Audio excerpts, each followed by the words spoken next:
Have you ever felt like there's a part of you don't really understand? Like, you're not sure who you really are anymore? I've been there too. Let me share something with you. Maybe it'll help you see things a little clearer. You ever get that strange feeling like you're living the same day over and over, even though everything on the surface looks different? I don't mean just routine.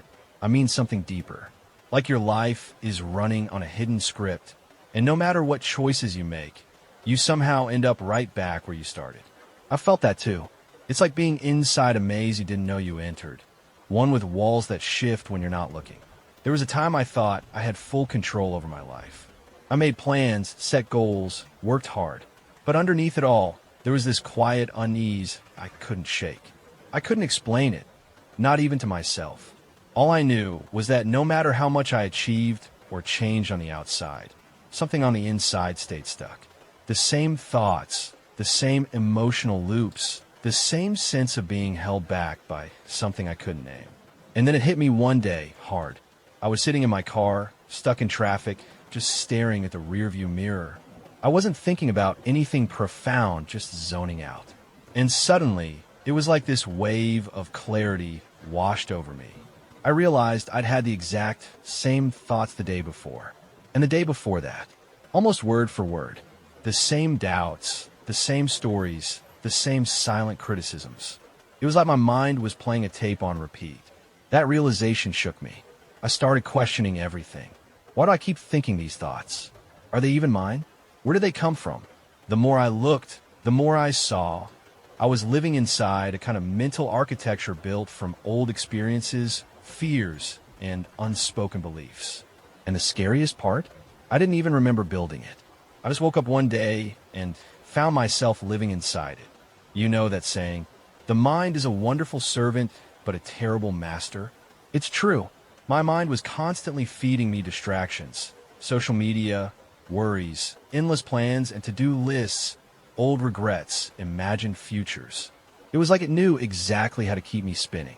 And anytime I tried to sit still, just to be with myself, something would jolt me back into the noise. A thought, a memory, a feeling of guilt or urgency.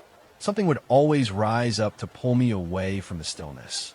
I started to wonder, what if this isn't just about distraction?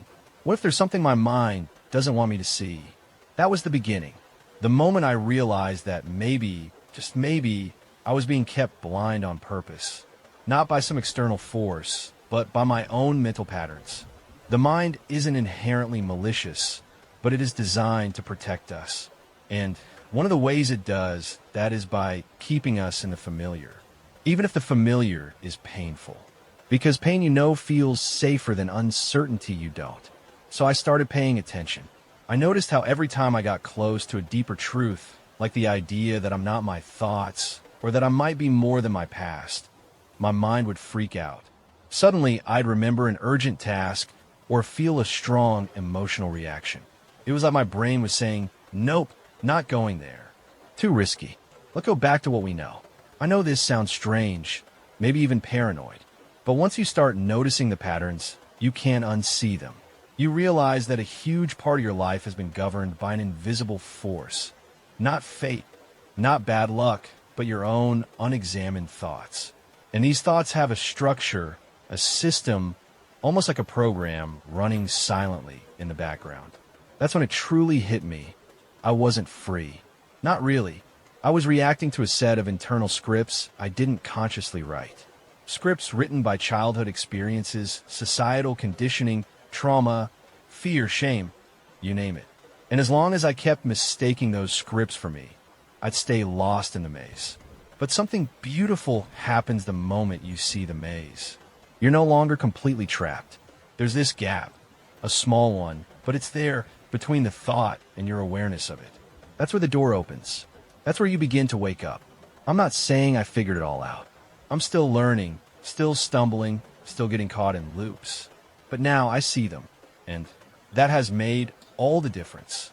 Awareness isn't the end of the journey. It's the beginning. It's the light flickering in the distance, reminding you that you're not crazy and you're not alone. You're just starting to see clearly for the first time. And if you're reading this and feeling something stir inside you, that quiet recognition that maybe this is your story too. Then trust that, because the moment you begin to really question, you've already taken your first step out of the maze. There was this moment, and I don't know how else to describe it, where I realized I had been living under the illusion of control. It wasn't dramatic. It didn't come with thunder or some big emotional breakdown. It was quiet, still, almost eerie in its simplicity. I had been sitting with myself, trying once again to clear my mind, when I suddenly noticed something that should have been obvious a long time ago. I couldn't stop my thoughts. Not really. Try it for yourself sometime. Just sit, breathe, and decide you're going to think absolutely nothing for the next 30 seconds. What you'll probably find, as I did, is that the mind doesn't care about your decision. Thoughts come anyway, one after another. Sometimes about what you're doing later, sometimes about that thing you said to someone 3 years ago. They're like uninvited guests that never stop arriving. And yet, we go through life believing we're in charge. That was the second crack in the wall for me. First, I saw the maze. Then I realized I wasn't steering. My thoughts, my emotions, even the sense of who I was, they all seemed to arise on their own. And yet I had spent years identifying with them. I am anxious. I am angry. I am broken. But what if I wasn't? What if those were just experiences passing through me, not definitions of me? It's like this. We've been taught to believe we are the voice in our heads, the narrator. But what if we're not the voice? What if we're the space the voice speaks into? That idea hit me like a wave. It felt disorienting, even frightening at first. Because if I'm not my thoughts, then who am I? If I'm not the voice, not the emotions, not the reactions, what's left? This is where things get really uncomfortable. Because the moment you stop clinging to those identities, you fall into something unfamiliar, something vast. And your mind hates that. The mind wants labels, stories, anchors. It wants you to believe you're someone specific with fixed traits and a consistent personality. Not because it's true, but because it feels safer that way. The known, even if it's painful, is easier to grasp than the unknown. And yet, deep down, we all know we're more than the stories we've told ourselves. We just forget. We forget that we weren't born with these beliefs about ourselves, about others, about life. They were handed to us, inherited, imprinted, sometimes gently, sometimes through trauma. But none of it was truly chosen. That realization was equal parts liberating and terrifying. Because if I didn't choose this identity, this me, I had spent decades reinforcing, then maybe I could choose something else. Or even better, maybe I didn't have to choose at all. Maybe the real me, the true self, was the one watching it all unfold. The one who notices, the one who questions, the one who sees. It's hard to explain how profound that shift was. It didn't make my problems disappear overnight. It didn't stop the noise in my head, but it created a gap, a tiny, powerful space between something is happening and this is who I am. That space, it's everything. It's the beginning of freedom, because when you realize you're not your thoughts, you stop reacting to them like they're absolute truth. When anxiety shows up, you can say, "Oh, hello, I see you," and then let it pass. When anger flares, you can pause instead of lashing out. You start choosing instead of just reacting. And sure, your mind will fight back. It'll tell you this is nonsense. It'll scream that you are your feelings, your habits, your past, that you're defined by what you've done or what's been done to you. But listen closely, and you'll realize something subtle. Those protests, they're just more thoughts, more noise. The truth, the real truth, it's silent.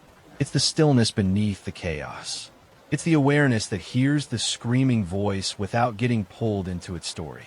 And that awareness doesn't need fixing. It doesn't need validation. It just is. Always has been.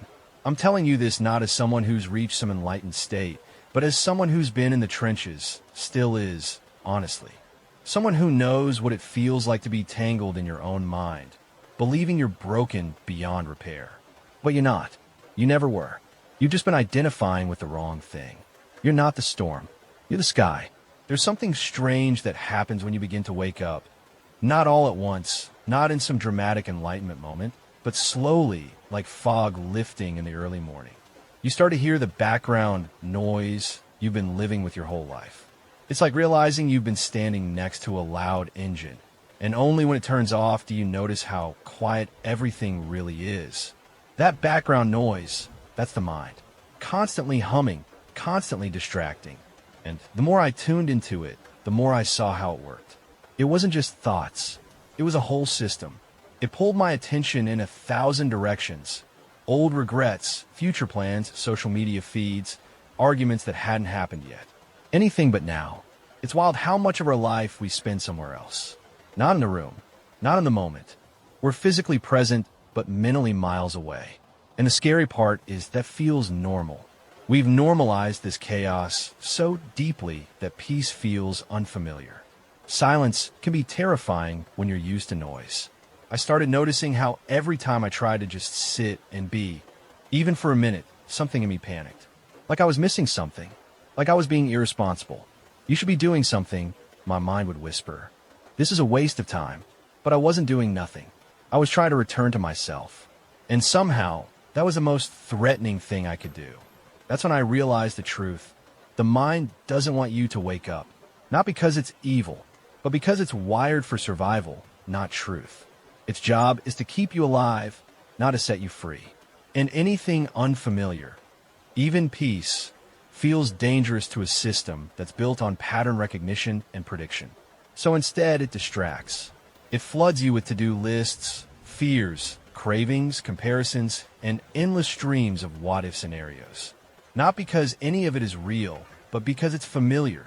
And that familiarity gives the illusion of safety. But once you start seeing this, you can't unsee it. I remember one morning I was sitting on the couch, coffee in hand, just breathing. Nothing special. No music, no phone. And I felt this deep ache rise up, not from my body, but from somewhere quieter. This ache that said, "You've been running for so long, and you're so tired." I didn't cry, but I could have. Because in that moment, I wasn't avoiding anything. I wasn't numbing. I was just present. And what showed up was the part of me that had been waiting patiently all these years to be seen. This is the part the distractions hide. The raw, tender truth that's been under the noise. Not brokenness. Just a deep longing to come home to yourself. And look, I get it. It's hard. We live in a world built on distraction. We're constantly being pulled outward by devices, by expectations, by endless stimulation. Stillness is almost revolutionary now. It's countercultural, but that's exactly why it matters so much. You want to know the real trick of the mind? It makes the simple things look complicated. It convinces you that awakening is some mystical thing only monks or gurus experience. But it's not. It's right here, in this breath, in this moment, in choosing to pay attention, not to the chaos, but to what's underneath it. The truth has always been simple. The noise is what makes it feel distant. So what do? You stop chasing. You stop running. And instead, you start listening. Not to the voice in your head, but to the silence beneath it. You start observing without reacting. You notice the patterns, the distractions, the ways your mind tries to pull you back into sleep. And you just say, there it is again. And then you let it pass. That, I think, is the real beginning. Not some huge realization. Not a lightning strike. Just the quiet choice to stop believing everything your mind says. The choice to come back to what's real, your breath, your body, your awareness. The only things that were ever real to begin with. And when you do, even for a moment, you'll feel it. That soft hum of presence. The place where the noise fades and something sacred returns. You know what no one really tells you? The closer you get to waking up, to really seeing through the patterns that have kept you asleep, the louder your mind fights back. It doesn't come with sirens or flashing lights. It's subtler than that. It comes as doubt, as resistance, as that little voice whispering, "This is pointless. You're fine as you are. Why dig so deep? Or worse, you're broken, and this won't help." And the thing is, that voice sounds like you. It knows exactly what to say to get you to stop looking. It uses your own tone, your own logic, your own fears. That's the ego. That's its last stand. It took me a while to recognize it for what it was. I used to think it was me, this inner cynic who always had a reason to back out, a reason to return to what was familiar. I try to meditate or journal, or just sit with my thoughts, and suddenly I'd get flooded with excuses. You're wasting time. You already know this stuff. It's not going to change anything. But here's what I started to see. Those weren't neutral thoughts. They were defense mechanisms. My mind had created an identity, a story of who I was, and any threat to that story triggered an alarm. The moment I tried to rewrite the script, it panicked. Because if I wasn't who I had always believed I was, then who was I? That's the terrifying part. Letting go of the identity you've built, even if it's made of pain, feels like death. And in a way it is. It's the death of illusion, the death of the false self. And the ego will fight like hell to keep that from happening. It's not because it's evil. It's just afraid.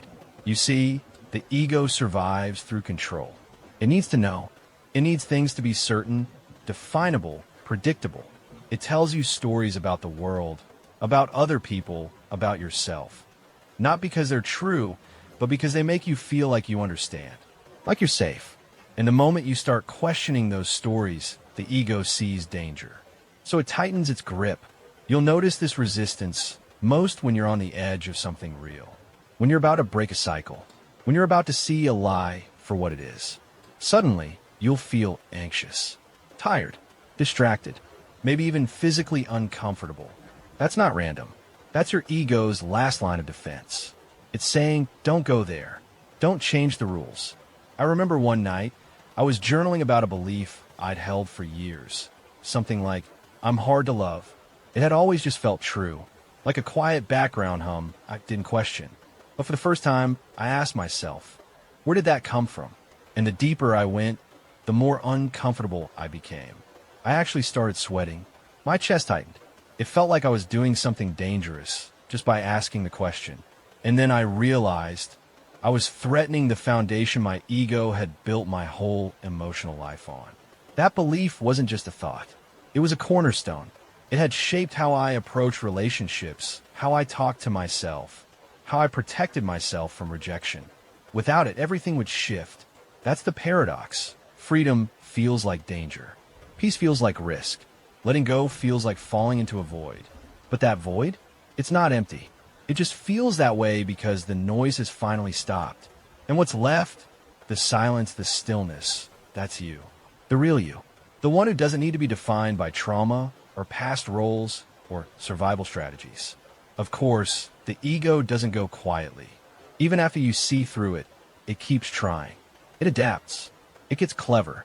It tells you you're awake now and uses that to create a new identity. I'm spiritual. I'm enlightened. And just like that, it builds a new prison, prettier but just as limiting. So what do? You stay curious. You keep watching. You notice the resistance when it shows up, and instead of fighting it, you greet it. Ah, there you are. I see you. That's all it takes. Awareness.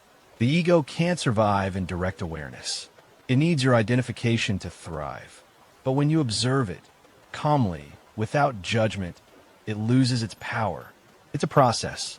Messy, confusing, sometimes painful, but also beautiful. Because every time the illusion cracks, more light gets in. And slowly, piece by piece, you begin to come home to yourself. Not the story, not the role, but the presence underneath it all. And let me tell you, nothing's more worth it. There's a moment, if you keep going, where something shifts. It's not dramatic, not like the movies. There's no lightning, no revelation shouted from the rooftops. It's quieter than that. It's the moment you stop fighting. Not because you've given up, but because you finally see what you were fighting against and realize it was never real. Not really. You were wrestling with shadows, trying to fix thoughts, trying to change emotions, trying to control everything inside you that felt wrong or uncomfortable. But suddenly, you see it for what it is, a trick, an endless cycle, one that was never meant to be one.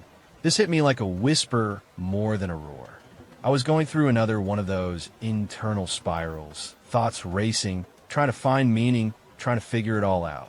And then something in me just said, stop. Not in frustration, just clarity. I stopped reacting. I didn't run toward the thoughts or away from them. I didn't try to understand or label them. I just let them pass, like clouds in the sky. And in that stillness, something opened up.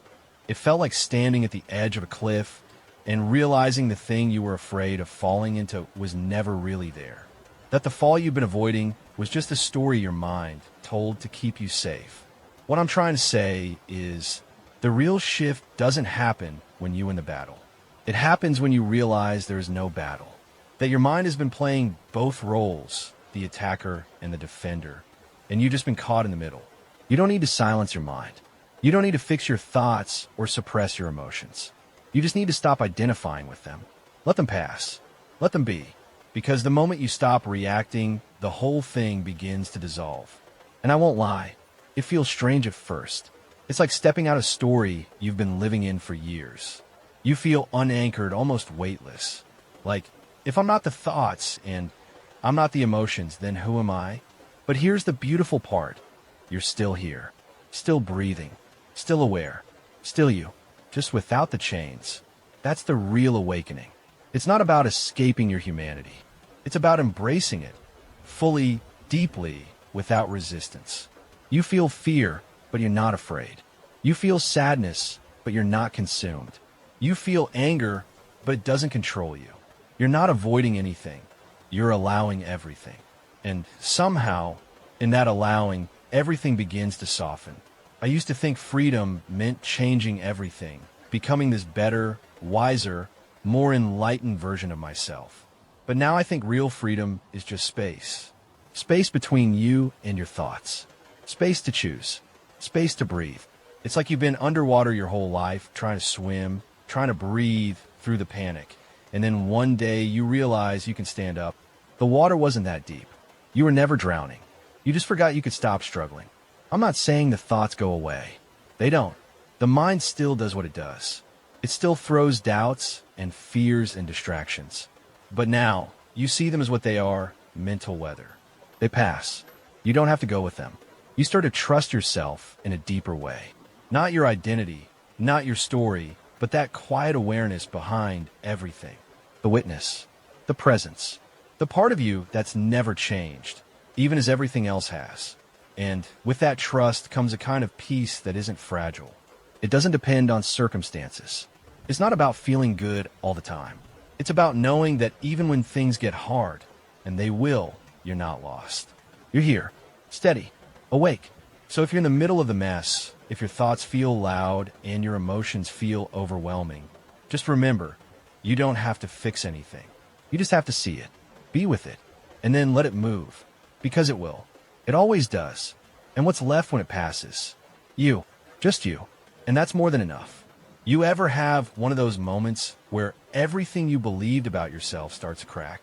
Not because someone challenged you or life knocked you down, but because you started to see it wasn't real anymore.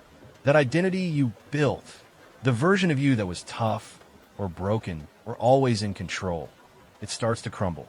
And even though it's painful, something in you whispers, this is it. This is the truth trying to come through. That happened to me. It didn't feel enlightening. It felt like everything was falling apart. My beliefs, my routines, even my sense of purpose, all of it began to feel hollow. Like I had been living in a house made of cardboard, and now I was standing in the rain, watching it dissolve. And there was no shelter to run to, no way to rebuild what was being stripped away. At first, I tried to fix it. I read more books, watched more videos, meditated harder, but nothing worked. Because what was happening wasn't a problem to be solved. It was an awakening. And awakenings rarely feel gentle. They feel like being stripped bare. You see, when you start to see through the illusions your mind has built, you don't just feel free, you also feel lost. Because for the first time, you're stepping out of a story that's defined your entire life. A story made of labels and roles and patterns. And as that story fades, you're left standing in a space you've never known. Uncertainty. And man, does the mind hate uncertainty. That's when the fear kicks in. What if I'm nothing without my story? What if there's no meaning? What if I'm just floating in some void, disconnected from everything I once believed? I felt that fear so deeply it shook my bones. I didn't just question the world. I questioned myself, my worth, my reality, my future. But here's what I learned. The fear isn't the end, it's the threshold. It means you're close.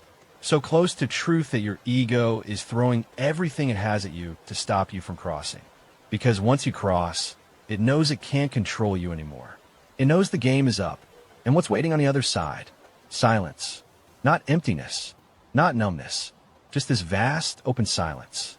Like finally hearing your own heartbeat after a lifetime of noise. At first, it feels like nothing. But stay with it, and it becomes everything. It's peace. It's presence. It's you without the costume. This silence is what the ego feared most. Because in that space, you realize you never needed the stories. You never needed to be someone.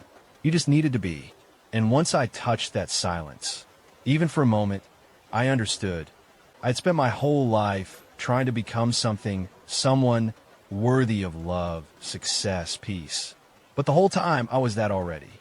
I just didn't know how to see it through the noise. The paradox is this. When you finally stop trying to fix yourself, you begin to heal.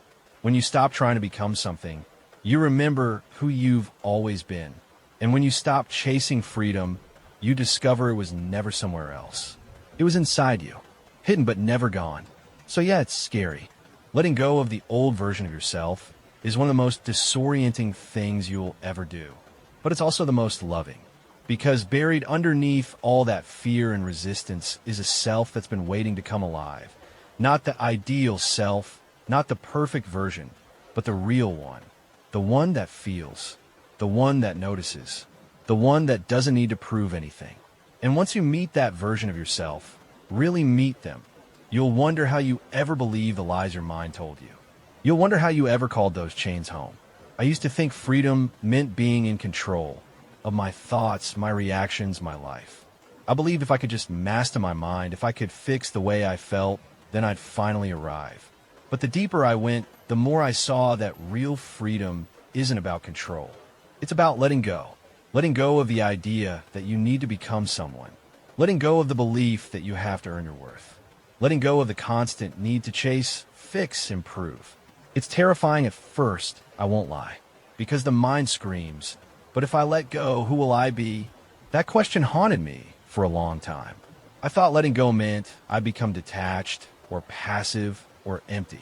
But it's the opposite. When you let go of everything you're not, you finally make space for what's real. There was this morning, quiet, unremarkable in most ways, when I felt it. I was drinking tea, no phone, no plans, just sitting with myself. And suddenly, this wave of peace came over me. Not happiness, not excitement, just stillness. A quiet that felt like home. I wasn't doing anything. I wasn't trying to be anyone. And for the first time in a long time, that was enough. It was like my whole being sighed in relief. I realized then that I didn't need to escape my emotions. I didn't need to replace my thoughts with better ones. I just needed to stop believing I was them. Emotions still come. Thoughts still swirl. But they're not me. They're not mine in the way I used to believe. They're just passing through like weather across the sky. And I, the real I, am the sky. Flushed, unmoved, aware. I don't live in that peace all the time. Sometimes I still get caught, still react, still forget. But the difference now is I know where home is. I know how to return. And that has changed everything. Pain still visits, but I no longer build a house for it. I don't invite it to stay. I watch it arrive. I feel it fully. And then I let it leave when it's ready. Same with joy. Same with fear. Same with every part of this messy, beautiful human experience. Because being awake doesn't mean escaping life. It means finally living it. With your eyes open, your heart soft, and your hands unclenched. There's so much power in softness, in allowing, in surrender. Not the kind of surrender that means giving up, but the kind that says, I don't need to fight anymore. I don't need to carry this weight. And it's wild how, once you stop resisting, everything begins to shift. Not because you force it, but because you've stopped holding it in place. You start noticing beauty in the ordinary. You listen more. You breathe deeper. You stop needing every moment to be extraordinary. And that, ironically, makes life feel more magical than ever before. You stop trying to find yourself and realize you were never lost. You just got buried under stories, fears, and expectations that were never really yours. That's the real miracle. Not changing who you are, but remembering who you've always been. And maybe the greatest gift of all is this. When you know this for yourself, you start to see it in everyone else too. Even in people who seem asleep. Even in those still trapped in the noise. You don't judge them. You don't try to wake them up. You just love them. Because you remember how it felt. You remember how hard it was to let go. How scary it was to step into the unknown. And so instead of pushing, you become a quiet presence, a soft light in the dark, showing others what's possible just by being it. That's what freedom looks like. Not perfect, not polished, just real. If this felt meaningful to you, it might mean something to someone else too. So hit like, leave a comment, or subscribe. That's how YouTube knows to share it with others. Maybe together, we can help someone see things a little differently.